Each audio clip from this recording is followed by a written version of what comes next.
Olá, gente. Olha, eu aqui de novo, passando para mais um pequeno vídeo, olha, para trazer aqui para vocês. Olha, eu agradeço as curtidas do último vídeo. Vamos curtir, né? Vamos curtir o vídeo teve uma visualização boa, o último vídeo, que eu falei sobre a questão dos milagres eucarísticos, né? Foi muito bom.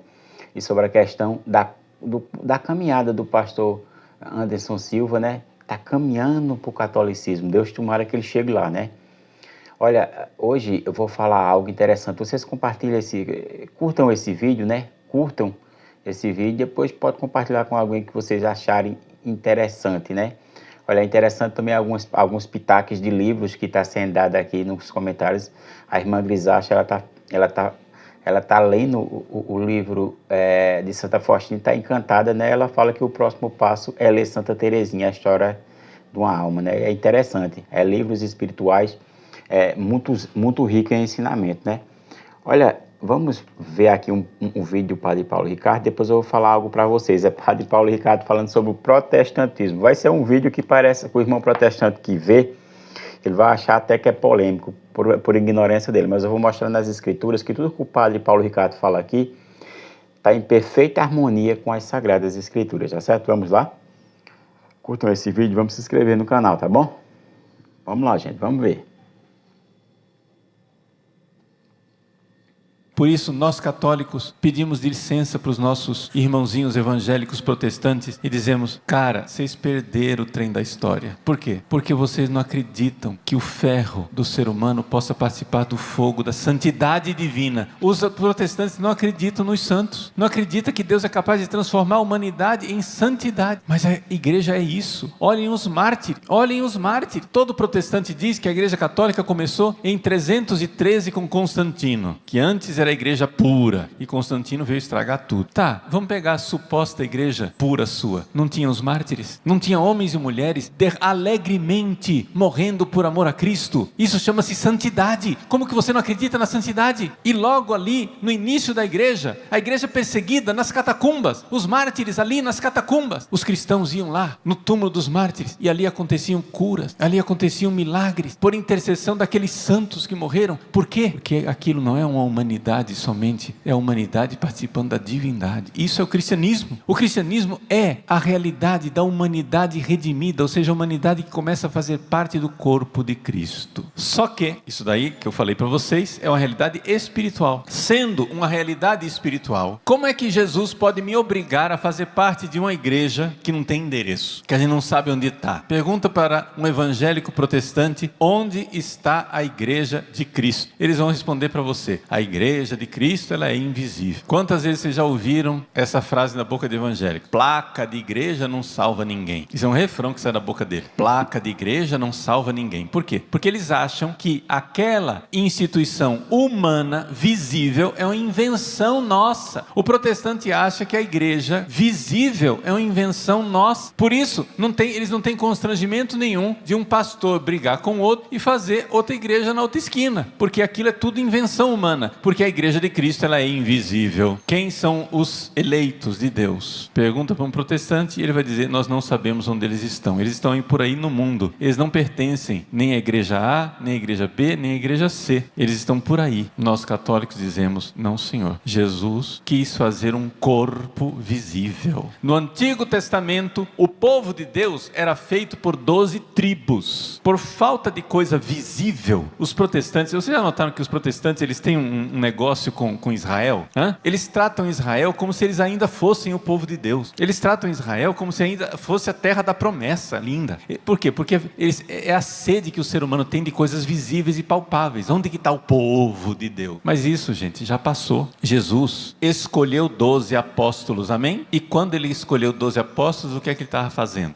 Jesus estava fundando a igreja? Não, ele não estava fundando a igreja, porque a igreja já estava fundada. Já havia no Antigo Testamento um povo de Deus. Jesus estava reformando o novo povo e estava dizendo: agora o vínculo, eu escolhi Abraão, e os filhos de Abraão, como vocês não entendiam no início, eram os filhos que saíram do sangue de Abraão, da semente de Abraão. Mas na verdade, os filhos de Abraão são aqueles que têm a fé de Abraão. Abraão, nosso pai na fé. De Abraão veio Isaac, de Isaac veio Jacó, de Jacó vieram as 12 tribos, os 12 patriarcas, as 12 tribos, que eram o povo de Deus na época de Jesus. Chega Jesus e vê que tinha muita gente judeu de sangue, mas aqueles que eram fiéis de verdade e tinham a fé de Abraão eram um resto de Israel. Um resto. Maria fazia parte desse resto de Israel. Isabel, Zacarias, João Batista. E João Batista começa a pregar no deserto para trazer de volta o resto de Israel, congregar de novo o povo e preparar esse povo para Jesus que vinha. Jesus então, destes discípulos de João Batista e de outros que seguiram a pregação dele, por causa da fé, Jesus escolheu 12. Vejam, não existe ninguém nesse mundo sério, estudioso sério, que negue o fato histórico que Jesus escolheu 12 apóstolos. Por isso, nós católicos pedimos licença para os nossos irmãozinhos evangélicos. Olha, o Padre Paulo Ricardo dá uma catequese fenomenal sobre essa questão, tanto dos santos, sobre a questão da santidade, que eu já tenho vários vídeos aqui no canal, sobre a questão também dos heróis na fé, né? Os santos da Igreja Católica, eles são de alguma maneira tão profunda, né, enraizados em Cristo, que até seus corpos, né, aquilo que eles tocaram, né, transmite a graça de curas impressionante e até mesmo de exorcismo impressionante dentro da nossa razão humana, né, aquilo que a gente vê, aquilo que a gente contempla, muitos milagres, né? O Padre Paulo Ricardo, ele colocou algo bem interessante. Vocês viram que a questão do novo, quem é o Israel? A igreja é algo que não tinha nada a ver com o antigo Israel, não, a igreja é esse novo Israel. É interessante, isso é perfeito, né? Quando fala sobre a questão do protestantismo, que ele fala que a placa de igreja não salva ninguém. Isso é irrelevante quando eles falam, né? Porque eles falam e ao mesmo tempo eles não agem da maneira com que eles falam, porque logo se um irmão acha que a igreja é apenas espiritual, ele poderia migrar de igreja em igreja, e isso não é permitido pelos pastores, né? Mas a gente vamos ver aqui algo interessante quando fala da santidade. Eu já falei vários vídeos sobre a santidade aqui no canal, mas eu vou falar um pouco sobre essa questão aqui, porque os santos, eles são santos depois em vida, recebem essa santidade de Deus, e depois da morte continuam em comunhão com Deus, né? A alma é imortal, a doutrina católica vai dizer, né? Olha, na carta aos Colossenses, no capítulo 1, verso 2, São Paulo vai falar, né? Pode pegar até do verso 1, ó, Paulo, apóstolo de Jesus Cristo, pela vontade de Deus, a Timóteo, seu irmão, aos santos e fiéis irmãos em Cristo, que estão em Colossos, graça a vós é paz da parte de Deus, nosso Pai. Olha, aos santos, né? É interessante que aqui os irmãos protestantes dizem assim, não, mas os santos é aqueles que congregam, aqueles que estão unidos ali. A Igreja Católica vai dizer que os santos, né, é aquele que recebeu, né, o sacramento do batismo, que é a porta para todos os outros sacramentos. A partir daí, qualquer cristão que recebeu o batismo, né, porque por ser cristão deve ter recebido o batismo, tem que ter recebido o batismo.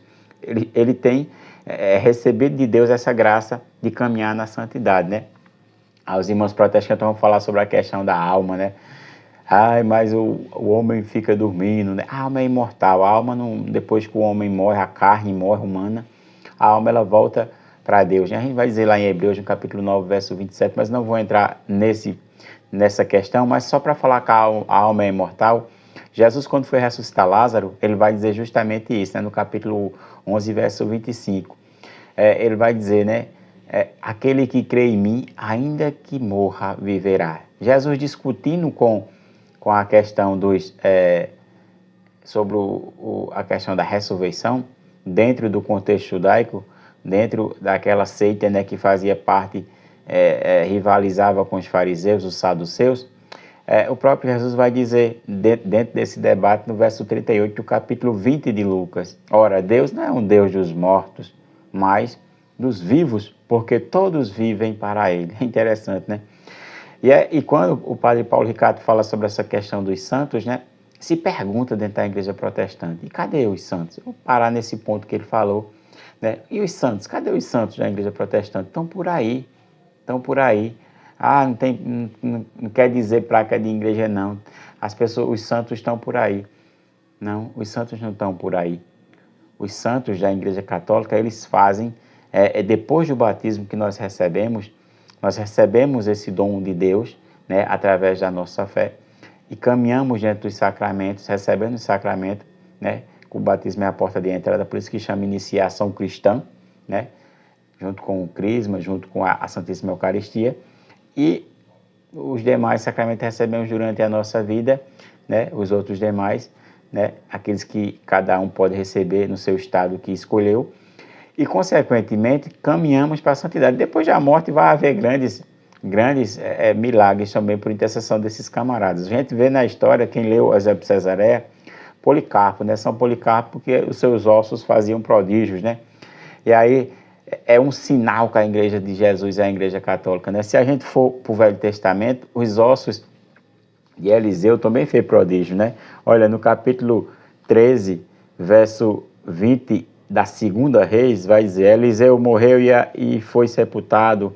Guerreiros moabitas faziam cada ano excursões na terra. Ora, aconteceu que um grupo de pessoas, estando a enterrar um homem, viu uma turma, melhor dizendo, desses guerreiros e jogou o cadáver no túmulo de Eliseu. O morto, ao tocar os ossos de Eliseu, voltou à vida e pôs-se de pé. No verso 21 do capítulo 13 da segunda Reis. Tanto o verso 20 como o 21 fala sobre esse grande milagre feito através da intercessão de Eliseu, que já não estava mais presente, assim como Policarpo de Esmina, né? Quem for ler Eusébio de Cesareia. Olha, a Bíblia Católica ela é sensacional, né? Se a gente vai para Eclesiástico, se você vai para Eclesiástico, no capítulo 48, né? Lá para o verso 3, vai falar desse mesmo milagre que aconteceu lá na segunda Reis, do capítulo 13, verso do 20 ao 21. Olha, preste atenção como a Bíblia Católica ela é poderosa, né? Olha, no verso 13 do capítulo 48 de Eclesiástico, não é Eclesiastes, é Eclesiástico ou Siracidas, dependendo da tradução da Bíblia que você tiver na mão, vai dizer assim, ó, Elias foi então arrebatado em um turbilhão, mas seu espírito permaneceu em Eliseu. Nunca em sua vida teve Eliseu medo de um príncipe. Ninguém o dominou pelo poder. Não houve que o pudesse vencer. Seu corpo, mesmo depois da morte, fez profecias. Durante a vida fez prodígios, depois da morte fez milagres. Olha só, e termina no verso 15 falando, durante a vida fez prodígios, depois da morte fez milagres. A Bíblia Ave Maria está assim, que coisa maravilhosa, né? Para vocês verem que só a Igreja Católica, ela recebe de Deus essa graça. Da santidade em vida, não estão por aí não, a santidade, os irmãos protestantes falam, estão por aí não, a Igreja Católica, ela depois que confere o sacramento no irmão, ele se torna filho de Deus, ele recebe uma santidade dada por Deus em vida, e ele vai trabalhar nas virtudes, essa santidade, mediante os outros sacramentos, e depois da morte ainda pode haver, né, intercessão por parte daqueles que já faleceram, né? É interessante que no Atos dos Apóstolos, se a gente for ver as relíquias dos santos da Igreja Católica, assim como Policarpo de Esmina, a gente vamos ver também que aconteceu com outros personagens da Bíblia, né? Foi com Eliseu no Velho Testamento e agora com São Paulo, não os seus ossos propriamente dito, mas suas relíquias, aquilo que tocou no seu corpo, né? Lá no Atos dos Apóstolos, no capítulo 19, verso 11, vai dizer, Deus fazia milagres extraordinários por intermédio de Paulo, de modo que lenços e outros panos que tinham tocado o seu corpo eram lançados aos enfermos. Afastavam-se deles as doenças e retiravam-se os espíritos malignos. Olha, preste atenção. Deus fazia milagres extraordinários por intermédio de Paulo. O que é intermédio? Intercessão. E é interessante. E aí é uma briga tão grande, né, nas mídias sociais, quando fala sobre a intercessão dos santos, é uma briga. Deus fez milagres por intermédio de quem? De Paulo. Paulo foi ferramenta de Deus na vida de muitos dos homens, né? E Padre Paulo Ricardo é sensacional. Quem segue o canal desse cara só vai crescer na vida espiritual e de alguma maneira receber frutos também na vida civil, na maneira como a gente vê, porque vai mudar o nosso interior, né? Olha, curta esse vídeo, se inscreva no canal e preste atenção no que o Padre Paulo Ricardo falou. Olha, só o comecinho do vídeo para entender o que ele vai dizer sobre os irmãos protestantes. Evangélicos protestantes e dizemos, cara, vocês perderam o trem da história. Por quê? Porque vocês não acreditam que o ferro do ser humano possa participar do fogo da santidade divina. Os protestantes não acreditam nos santos, não acreditam que Deus é capaz de transformar a humanidade em santidade. Mas a igreja é isso. Olhem. Olha, tá vendo? A igreja é isso. Ele fala um termo filosófico muito bonito sobre a questão da santidade e a humanidade, né? Olha, salve Maria. E que viva Cristo Rei. Curta esse vídeo, vamos curtir para a plataforma indicar para outras pessoas. Olha, inscreva no canal. Cuida, vamos que vamos.